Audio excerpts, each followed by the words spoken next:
Hey everyone, welcome back to another video. Exciting news. The Woke Dingbat shirt is now available right now. You can go and get your own. Link is available in the show description to make it easier for you.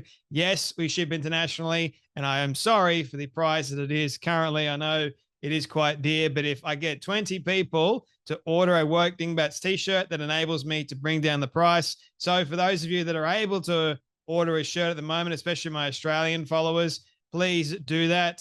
That will make it a lot easier for my international followers, fellow Storybox community members, I guess you could say, the awesome people that you are that continue to support me. And thank you for 78,000 of you. That's another incredible achievement that I never thought would be possible. But let's get to 100,000. Let's get more people in the Storybox community, shall we? And let's get more people wearing the Woke Dingbats t-shirt. Please. I mean, it's for you guys. It's why I made it available in the first place, because you guys asked. So if you do want to get one, link is available in the show description for you all. All right. Today we're going to be talking about Matt Walsh, who was speaking to Charlie Kirk at an event, I believe it was recently. And Matt Walsh, once again, stirred up the internet because Matt Walsh said something that I have been actually talking about on this very show for quite some time, and that is the churches surrendering to this LGBT woke mind virus that is just spreading like wildfire at the moment, especially in these so-called churches. Let's not call them churches, right? Let's call them cults. Let's call them people that are part of a cult that is the Woke Dingbattery cult.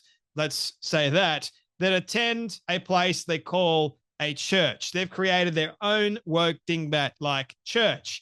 And Charlie Kirk is speaking to Matt Walsh about this, and Matt Walsh, rightfully so, slams the churches because you should not be having any of this stuff in your church. Have a watch.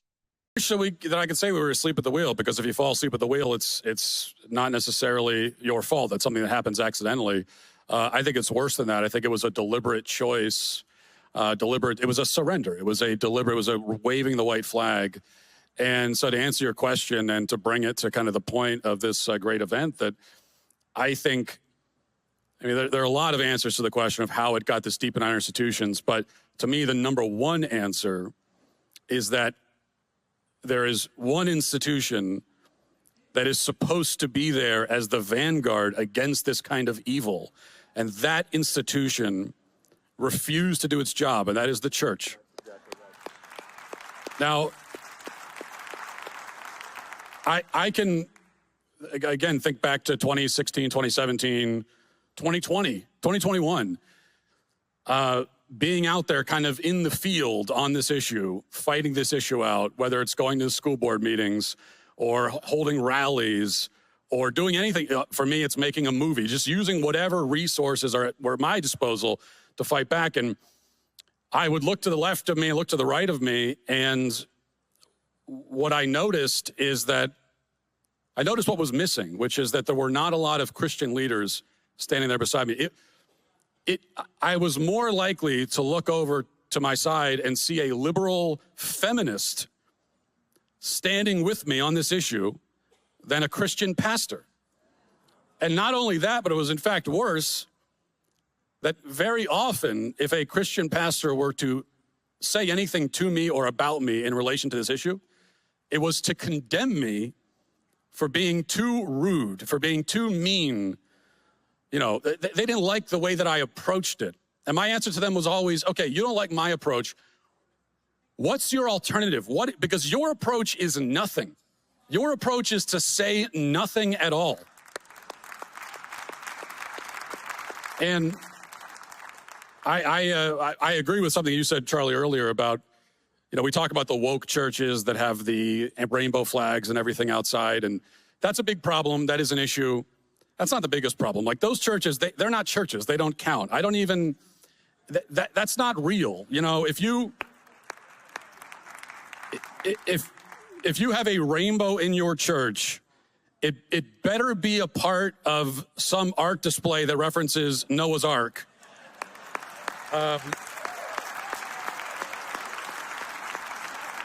Because the rainbow flag is anathema. It is heresy.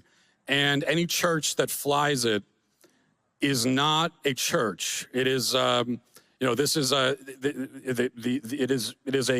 or I should say, it's a church, but not for the Christian religion, for the LGBT cult is what it is. So there's that. So like, there's those kinds of churches, and that's not real. Those are not real Christian churches. The bigger problem has been for a long time, the kind of milquetoast, lukewarm, I don't really want to get involved. And so you sit in these churches and you're not going to hear anything necessarily objectionable. You're not going to hear anything said that's wrong. Everything said is maybe true, but it's what's not being said.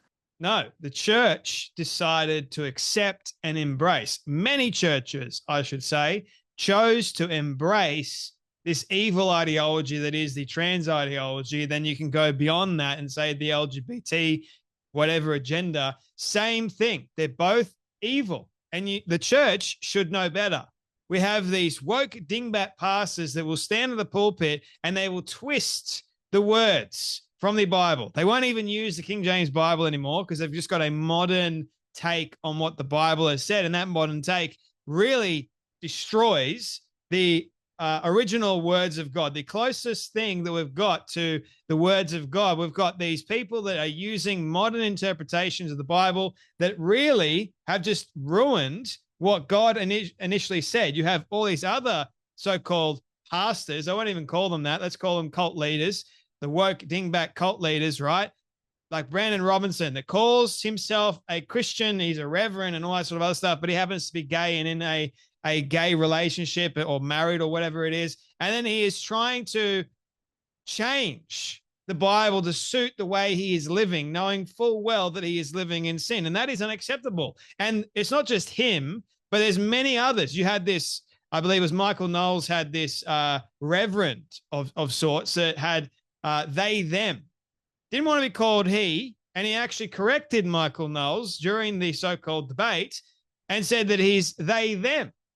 And Michael Knowles goes, oh, please, like you can't possibly be telling me that you're they, them. You're non-binary and a so-called clergyman. Like that is absolutely insane. So it seems like this evil has infected the church and you have these woke dingbat leaders that are preaching or teaching from the pulpit, and it gets seen to by thousands, if not millions of Christians all around the world. And they're going, yes, we must accept the evil ideology. We must embrace it. And you know why they say that? Because God is love. They always throw out that reference and then they try and confuse everything else that God has said. Oh, this happened a long time ago. God wasn't actually alluding to that. God wasn't saying that men can't be with men. No, he definitely wasn't saying that when he destroyed Sodom and Gomorrah. That wasn't his reason for destroying Sodom and Gomorrah at all. No, people just confuse the time and they confuse the way things used to be back in, well, whenever it was, back in Bible times, right? Sin is sin.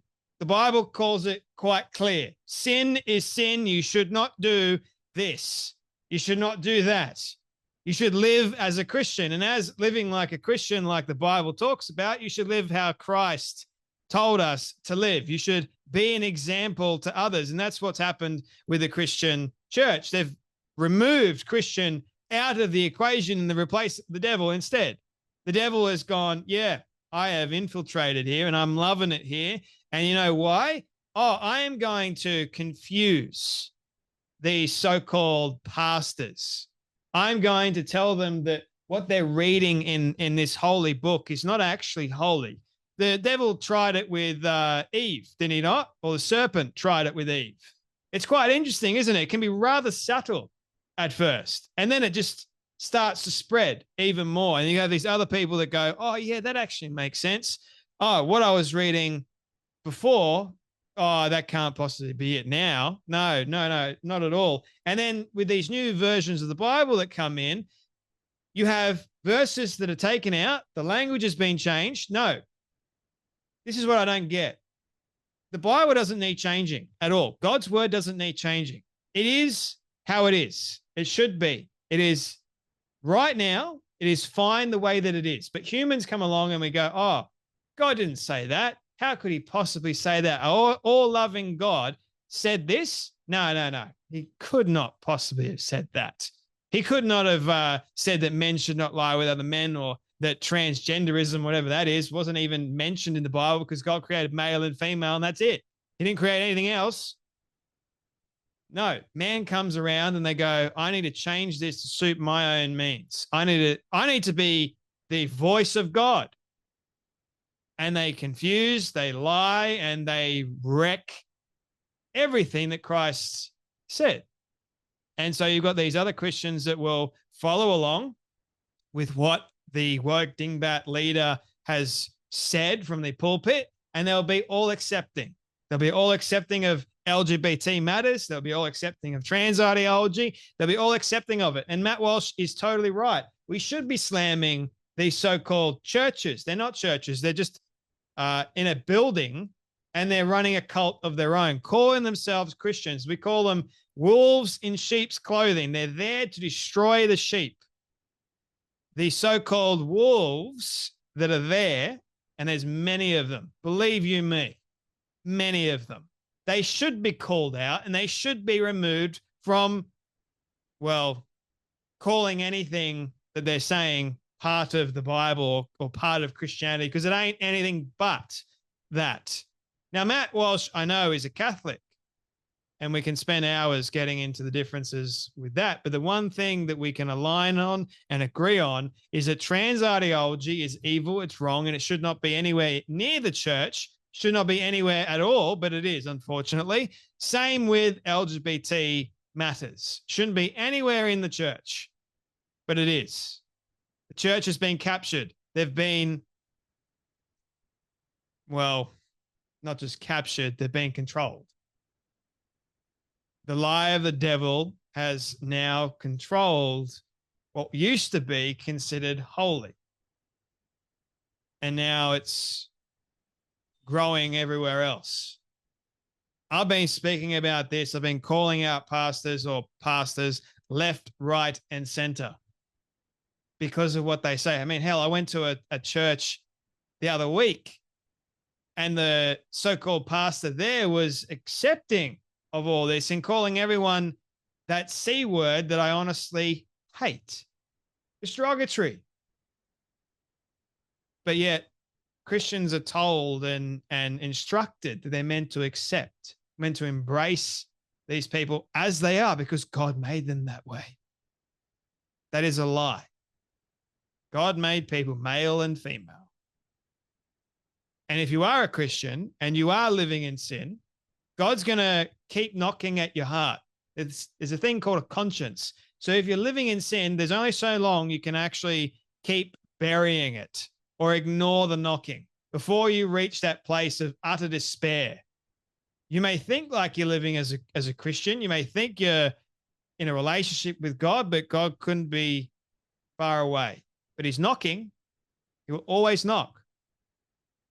And like the shepherd that loses his sheep, he'll always go searching for that one. And that's what we need to understand.